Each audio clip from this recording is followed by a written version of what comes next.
You know all this. Yeah. You still don't boycott these industries. Yeah. Tell me why. Maybe this makes me worse than a lot of meat eaters.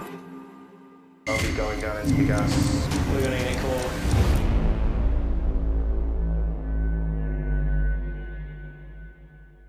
Do you eat pork products? Yeah, I do. I've definitely tried to cut my meat intake recently. And my reasons for eating meat are more like a failure of motivation. I think it's impossible to defend eating meat morally. I just think you could never justify killing an animal just because it tastes good. And maybe this makes me worse than a lot of meat eaters because I believe eating meat's really bad, but I still do it. Do you know anything about pigs? Not a huge amount, about as much as the next person. Do you think they're smart? I don't know, but to be honest, I don't even think that should come into the question of whether we're allowed to eat them. I think even if they're really stupid, I don't think you could ever justify eating something because it's not smart. I think that makes no sense. I think you could say if you had a human whose brain capacity was completely finished, you wouldn't be like, oh well, you can eat him now. You eat meat, and you said you are conflicted, but if you were to see free range on a label, say it's RSPCA assured, free range, organic, all the, you look at the label, there's a happy pig on there, green grass. Yeah. Let's just say I called it happy bacon. Yeah. Would that influence your decision?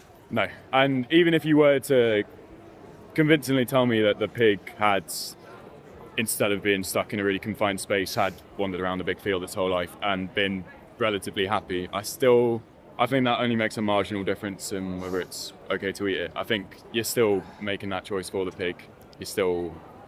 I don't know. I just think it's the general principle of just killing an animal just because it tastes good. And I think in today's world, that is what it is. We don't need to kill animals to survive. So the fact that it's free range maybe makes a marginal difference, but yeah, not much of one. I still would always buy free range meat, but I don't think it makes it that much better. Okay. And do you know about gas chambers? Yeah, vaguely. That happened for pigs as well. I knew that happened for chickens, I think. But, yeah, you're right. Yeah. What do you think the experience is like for the pigs? Do you think what kind of gas do you think they would use? I'm imagining concentration camp gas chambers, to be fair. Say the RSPCA assure these gas chambers actually with the meat that they put their logos on. Wow. What kind of experience do you think the pigs have in the gas? I assume a very painful one and stressful end of life. But yeah, I mean... Why would you assume that? Why would you assume painful? I don't know. When I think of people getting gassed to get killed, I don't know. I just imagine it'd be painful. Can I show you? Yeah, sure. Okay, cool. Sure. Yeah, it's horrible. And you can see them, they actually try to escape with their snouts through here. They're trying to get air. Industry-wide, it's not this isn't the worst of the pig industry. That's standard practice. Well, what do you believe it is? I didn't assume that was common.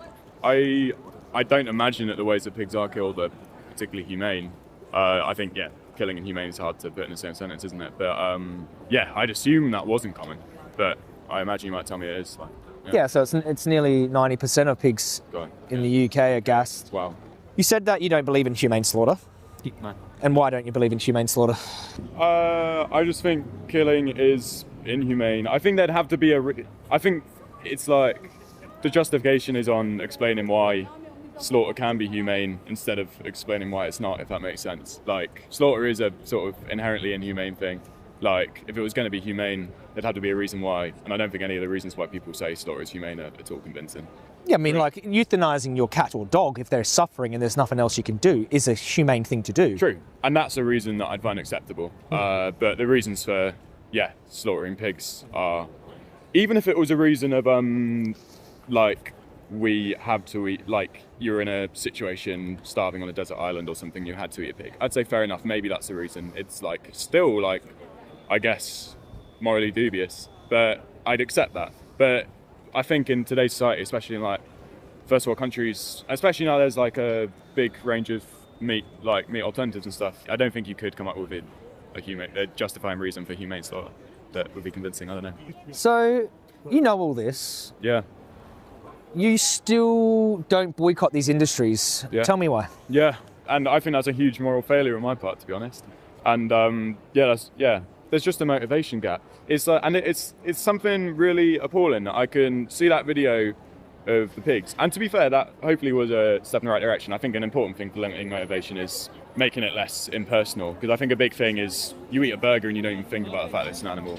I don't know. It's just something really weird how there's just a disconnect between what you might believe is acceptable and then what you actually do anyway. I think it's as simple as I've grown up eating meat, and the food that tastes good is the food with meat, and that is so unacceptable. That is not a moral argument. That is so like, for some reason when it comes down to it, when I'm just like ordering food or something, it will just be like, because yeah, I don't cook with meat, but when I eat out, which I do sometimes, I normally do eat meat. So somehow it comes down to just monkey brain turns on, and it's like, oh, I want the food that tastes good, not like I want to be moral. So let me ask you this. So like you say, let me say, like if there was a really convenient dog meat stand right here, and it was a little cheaper, and then a little bit further down the road was a pig meat sandwich shop, which was a little bit more expensive, a little bit more inconvenient. Would you go for the dog meat? If I was being morally consistent, I'd have to, yeah, but I probably wouldn't be. But yeah. why? Why wouldn't you eat the dog meat? Tell me. All it is I like dogs better because I've seen them and they're cute. Again, like not a moral argument, it sounds silly, but that is as simple as it is. That's monkey brain switches on, doesn't it?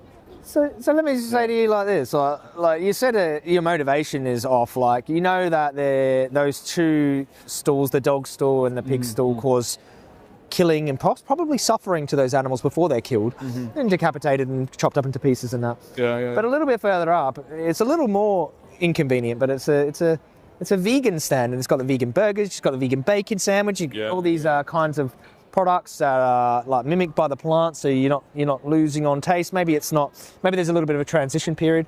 Would you go a little bit further and grab that one? Yeah, I actually would. Probably not always, but I often would. I do like try to eat a lot of vegan food, especially if it was like vegan burgers and stuff. I think it's weird and annoying that there's something in me that is just that most meals I want to have meat in them, but I think meat alternatives I do find absolutely fine. I think what's helpful in cutting down on meat is the fact that those are becoming, more common. So I think if there was a vegan stand as well, yeah, I might well. But I wouldn't definitely. It would probably come down to what was on the menu, and it would be some arbitrary decision like, well, this pork or dog burger sounds nice in the vegan one. To be honest, I don't know. Let me ask you this: like, you understand supply and demand? Yeah. Like when you create a demand for something, you increase the supply chain. Yeah, things happening, and with the meat industry, it's really direct actually. Do you think it's direct? Because I've often thought about that, and that's almost a barrier to motivation. Is like, oh, if I don't buy this pack of chicken, is it actually going to equate to less chickens getting killed? And I know it's a stupid way of thinking, and it's selfish. Because if everyone thought like that, loads of more chickens would get killed. But I sometimes think like, just as one person, I just can't do enough. Unless I was going to go and promote activism and stuff. You say one person, they can't make a difference. What if 10 million people say I can't make a difference? Of course, yeah, and that's absolutely true. And that is true in theory. I think sometimes I tell myself, well, actually I don't have the power to influence 10 million people. And sure, I could act as part of a wider whole, but sometimes it just feels a bit hopeless, that. But you would still avoid the dog meat stand, even if all of these things were the same? I don't know if I would. I've said to people in the past, and this conversation makes people uncomfortable, I said to my friend who has a dog, that like, I don't see eating dogs as morally distinct from eating other animals that are more commonly eaten. If the dog was... let me just... Yeah. I've disconnected you from the dog, actually, by saying dog meat stand, because you're saying disconnect is a big thing. Yeah. There's a dog there. Yeah. They cut the head off of the dog in front of you. Yeah, that would 100% stop me, and that would stop me for the pig as well. But then it's like, why would that stop me, but you show me that video not stop me from eating bacon again, which I probably will at some point. I like to think I'll cut down eventually. I always say I'm going to be certainly a vegetarian, if not a vegan, in the long term. There's a disconnect. This disconnect thing is why people can go ahead and contribute to something that's so horrible and they're so morally against. Yeah. And they just pick it up and it's in a package, it might be in a sandwich already. Nice. So I think the disconnect is where we're at. Exactly. I think, like you said, well, you were talking about in a different context of having a label with a pig on it and it was a happy pig, but meat packaging is so separate from it being an animal, it just seems like a snack, a food. Yeah. But yeah, the disconnect is just a huge problem. And I don't know, I think there's something like sort of bystander syndrome, if that's what it's called, where and this is stupid, I'm not saying it's at all defensible, it's just unfortunately a way I think a bit sometimes, is everyone else eats meat, so what am I going to do? And that's obviously, you could say the same about people who are around in times of slavery, that wouldn't make it okay. There's plenty of social norms that are unacceptable, but so it's not a good reason, but it's just, I think the real problem for me is that I have strong beliefs about all these things as like moral issues, but for some reason it doesn't equate to action. When it comes down to it, I think a lot of people just don't care about being moral. I think that's a real problem. I don't know. I just need to figure out more ways to like care about being moral. If these people are in the animal's position, it's a much different story, isn't it? If these people are in the animal's position. Yeah, the ones that don't care about being moral. If they're in an alternate universe in the animal's position, they would care quite a lot, eh? Of course. Yeah. And you would care quite a lot if you were about to be gassed. Absolutely. Yeah. I almost like exemplifying my disconnect.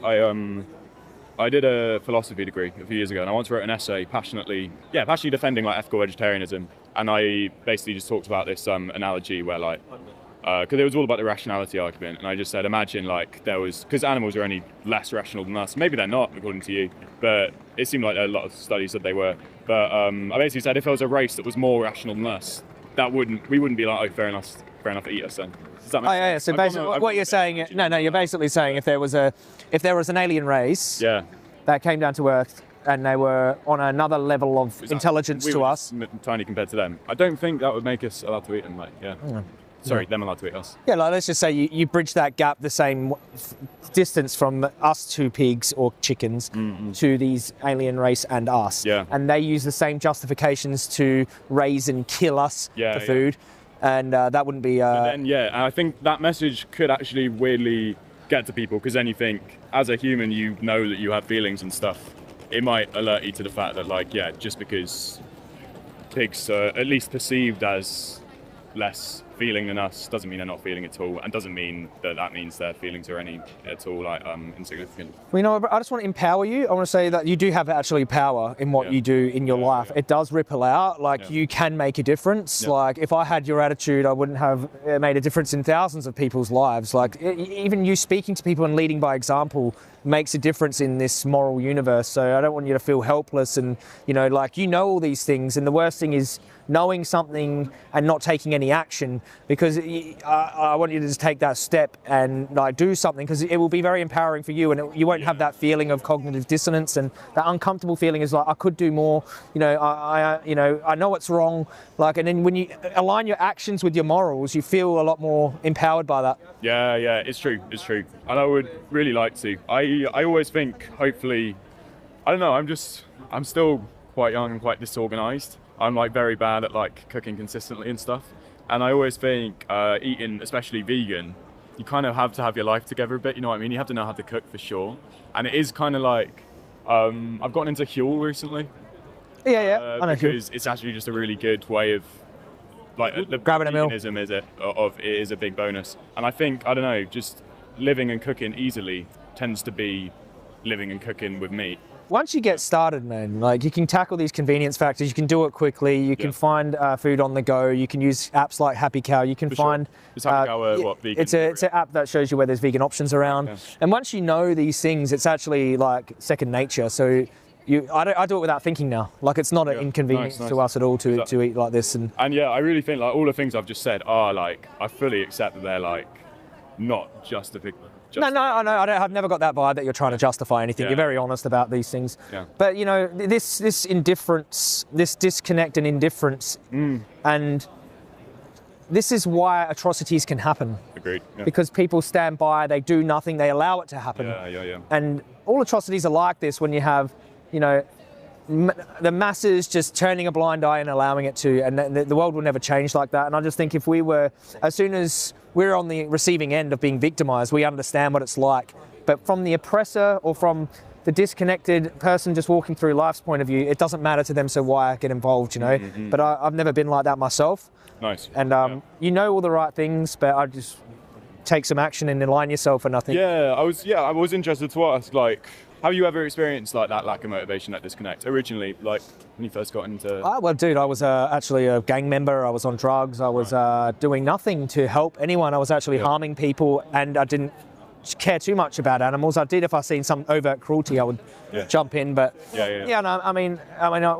from 20 till 27, I was, running through life as from my whole life actually, until the last 10 years I've been a vegan and I've been an activist and I've been making changes and been helping people, making the connection. So I'm not perfect, and I never have been. I've actually been probably a lot more of a menace than you have. But I learned that violence is not the answer, and I learned it from being both a victim and and a victimizer in the gang world and things like this, what it's like on both ends of the spectrum. And like I feel like animals are so innocent, they did nothing wrong to anyone. 100%. We're only doing it to eat them. We're not doing it to like save humanity or something like this. It's one of the greatest moral crimes of humanity, actually. Yeah, agreed. But yeah, I think a barrier to motivation sometimes is like, it's just such a cultural thing, and sometimes it feels like, yeah, I guess I'm just repeating what I said before, but because it needs to change on like a cultural level, you do sometimes feel powerless to change it on an individual level. But yeah, like to change it on a cultural level, you just need loads of people changing as individuals, don't you? So you can influence culture. Yeah, for sure. Individuals have influenced culture before. Yeah, true. In history, like this has happened. Small groups of people can change the world. Yeah. Like we have evidence for that in history, so don't feel helpless. Like you could be part of something really big and be part of change, and nice. You know, and you never know. Yeah. And I know I sometimes think there's like a whole, like I like to think that I'll be a vegetarian if not a vegan at some point, but I think there's a whole segment of society that just doesn't care at all. So like I do worry that like I sometimes think like that changed the culture. Even if you change like all the people who might change their minds, I still just genuinely think like so many people, at least in the UK, it seems like they just never would. You can change laws like that though. Yeah, I guess, yeah. And once laws are in place, then animals have rights, and you can stop these things from happening. Yeah, for sure. Once they're protected properly. Yeah. It just seems so far off with like Tories now. But yeah, it could happen one day. True. Yeah. I'm not going to argue with you there, bro. Yeah. Cheers, brother. Interesting chatting to you. Thank you. Thank you so much. Appreciate that. Take care. Yeah, you too. And look up the Happy Cow app. Yeah, will do. No worries, brother. See you, mate.